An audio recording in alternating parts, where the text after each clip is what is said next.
I know of two issues on which the two of you agree, and I'd like to probe it just for fun. That is the legalization of drugs. Bill, why? Is it sheer fatigue? Is it purely a utilitarian point that we can't hope to win the war on drugs, so to speak? It's supposed to be started de novo. Shall we or shall we not legalize marijuana? First question, do people want to use it? Answer is yes, some people do. Mm-hmm. Okay, so that's one element that goes into your final decision. Second, what happens if we don't? Well, answer is that it will sell anyway, and it will cause things like a black market, and then it will cause people to profiteer from the black market. They will engage in crime. Now, we know now there's 750,000 people were arrested last year for marijuana. That's an extraordinary diversion of effort that might have been put into keeping Mrs. So-and-so from being raped or Mr. So-and-so from being murdered. You have to wait 6 years in New York City to have a civil action come up because the calendar is so clogged by marijuana stuff. Only marijuana? I would certainly, I think marijuana is the easy case. The arguments that apply to marijuana apply theoretically to the harder drugs. I would probably be reluctant, even acknowledging this, to extend it to the other drugs until we had seen in operation how it worked with marijuana.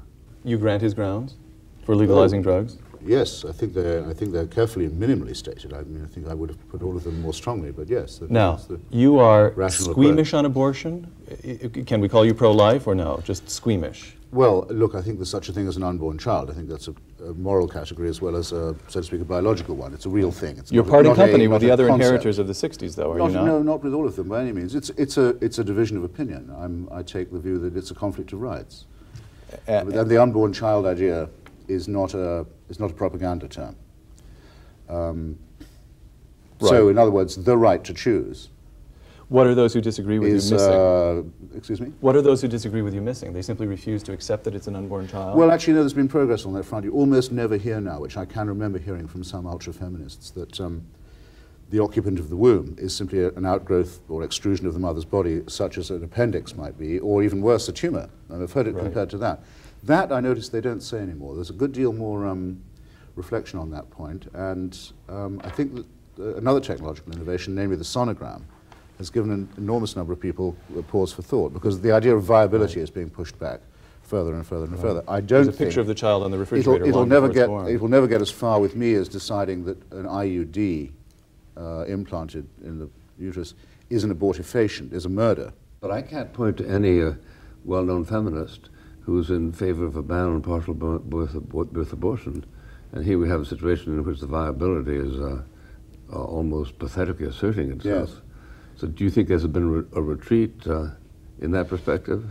I think that the partial birth abortion case at one end is sort of the equivalent of the IUD on the other. It's the limiting case, the one that everyone wishes sort of wouldn't come up, if you like. And I think what people are trying to do is avoid the question, frankly.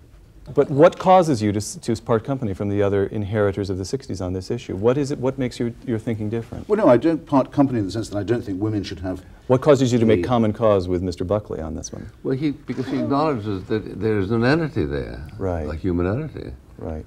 Because you have your eyes open. There is a division on the left and among feminists about this. And indeed, I remember Mr. Buckley himself writing a column saying that, and I think quoting Claire Booth Luce, if I'm not wrong, saying that the decision to say that contraception should be forbidden by church teaching, and often mentioned in the same breath as abortion, needed another look because, for one thing, it degraded the moral authority of the abortion argument. Second, those who campaign against contraception are asking for the conception of a large number of unwanted and at-risk babies. Correct. For the most part, Christopher Hitchens and William F. Buckley agree on abortion and on the war on drugs. Will they also agree on the legacy of the 1960s?